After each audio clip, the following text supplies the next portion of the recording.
তখন নদী কাশ্যপ, গয়া কাশ্যপ, তখনকার সময়ে দুইজন শক্তিশালী সাধক ছিলেন। এই দুজনের কাছে ভিতর একজনের কাছে যাই বলছেন যে তোমার একটা বিশ্রামশালা ছিল, বিশ্রামশালা, ওই বিশ্রামশালাতে একটা ঋদ্ধিমান নাগ ছিল। বুদ্ধ ওই কাশ্যপের কাছে যাই বলছে যে আমি এই রুমের মধ্যে একটু থাকি, বিশ্রাম নিই। তখন কাশ্যপ বলছে যে আপনি যে সেখানে যাবেন, এখানে কিন্তু একটা ঋদ্ধিমান নাগ আছে, আপনার যদি কোনো ক্ষতি হয় এটা তাই দায়িত্ব বলছে না, এটা আমি থাকতে পারি। তখন রাত্রে যখন কাজে গেল তখন নাগের সাথে যুদ্ধ আছে।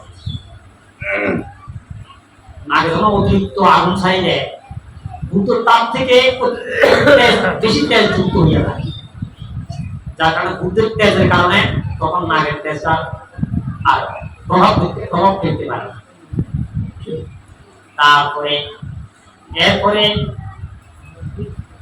ওই নাগের ধোঁয়া ছাড়ে দিছে, নাগের যখন ধোঁয়া ছাড়ে দিছে তখন ভূতর তাপ থেকে আরো বেশি ধোঁয়া ছাড়ে দিছে, যার কারণে নাগের ধোঁয়াটা একটু দুর্বল হয়ে গেছে। এইভাবে অনেক ইয়ার পরে দিয়া দেখছে না ভূতের সাথে আর পারে না, তখন নাগে ভূতের স্মরণ এই যে নাগদের রীতি আছে। ধোঁয়া যখন হয় তখন সূর্যের আলো তাপ থাকে না, এটা হলো যে 3 নম্বর উপক্লেশ সূর্য। আর 4 নম্বর উপক্লেশ হইল অশুভেন্দ্র। শাস্ত্রে বলছে যে অশুভেন্দ্র, অশুভেন্দ্র সূর্যের উপক্লেশ। অশুভেন্দ্র বলতে অসুর লোকে ইন্দ্র, অসুর রাজ,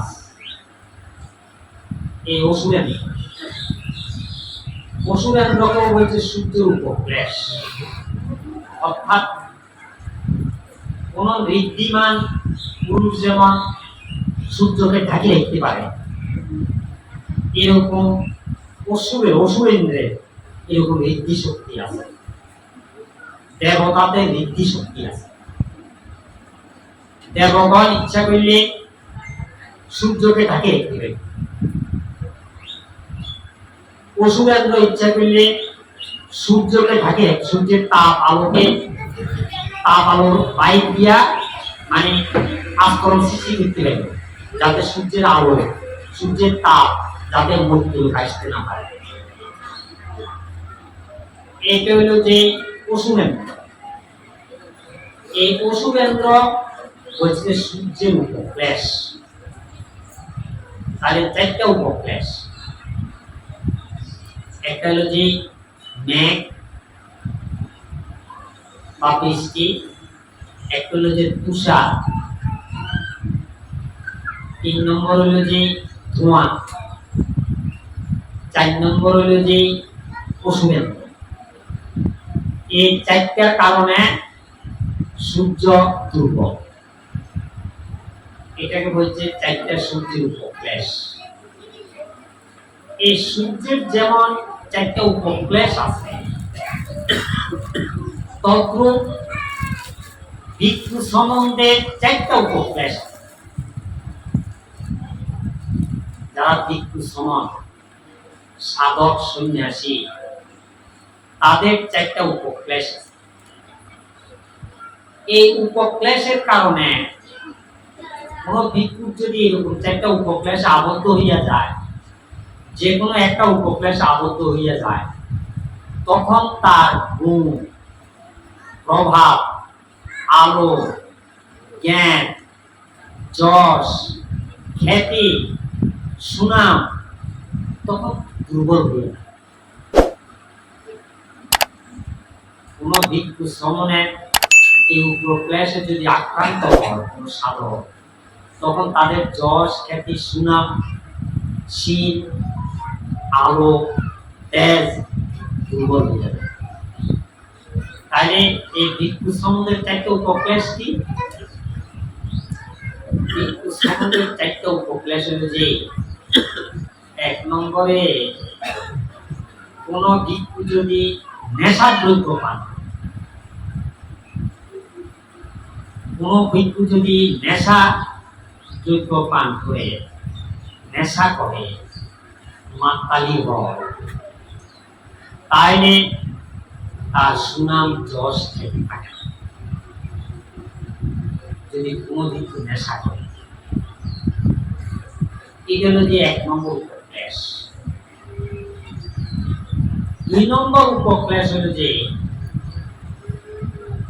কোন ভিক্ষু যদি মৈথুন সেবন করে,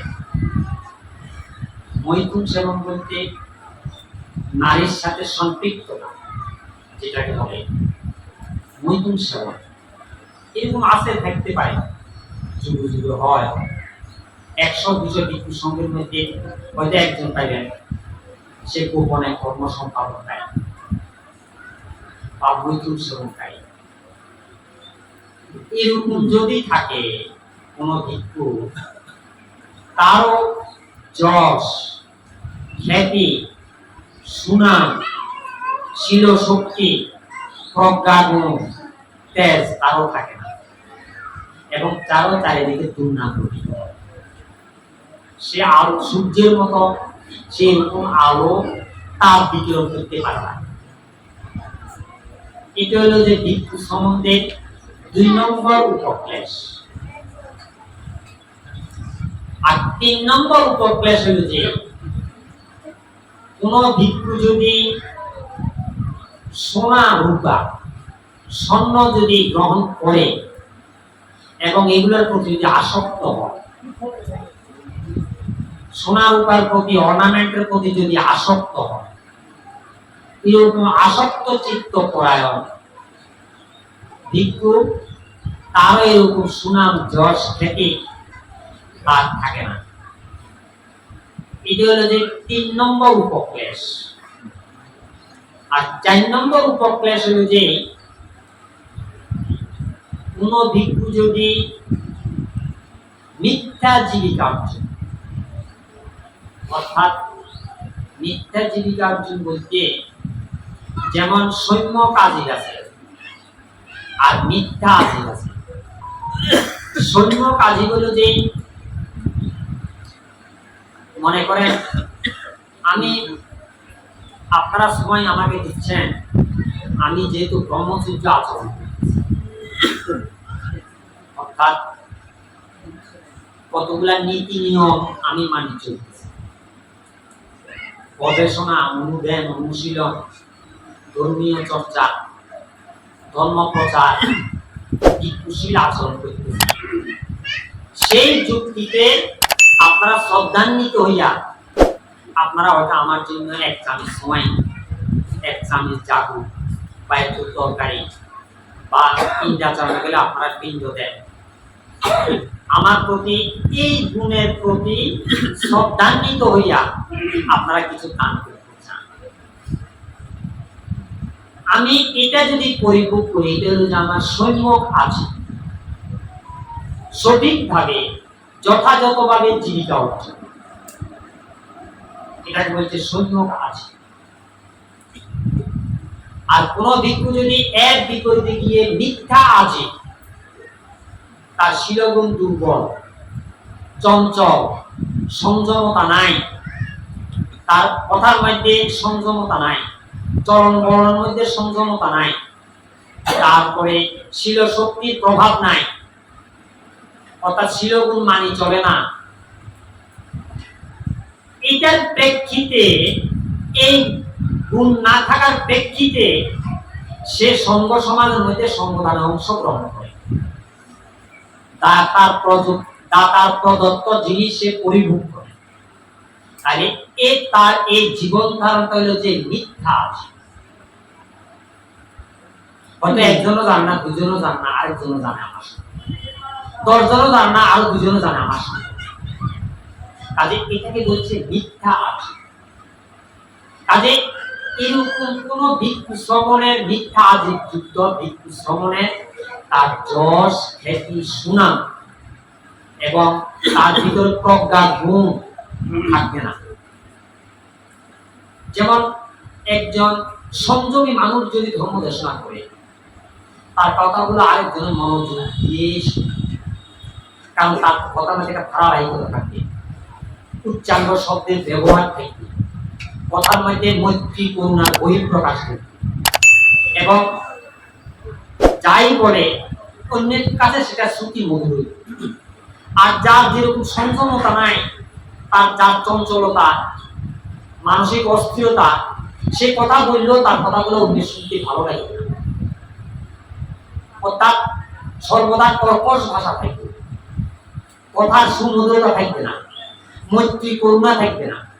এই জন্য অন্যের তার প্রতি শ্রদ্ধা উৎপন্ন হবে না, তা সেরকম আলোর বিকিরণ বিচ্ছুরণ সূর্যের মতো সেগুলো প্রকাশিত হবে।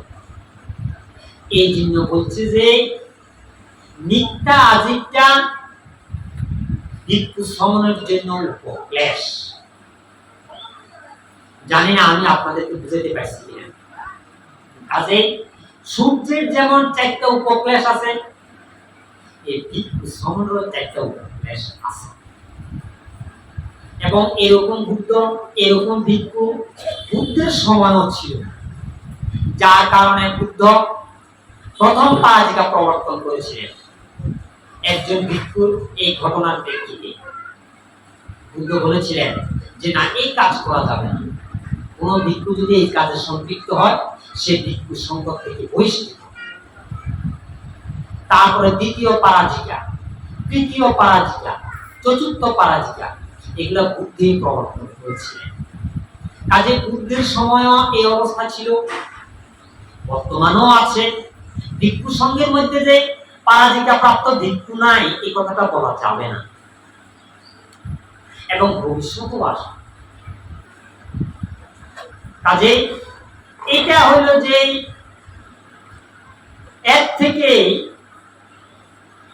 যারা সঠিক নীতি নিয়ম মানি চলব এবং সঠিক নীতি নিয়ম মানি চলার সম্ভব আছে।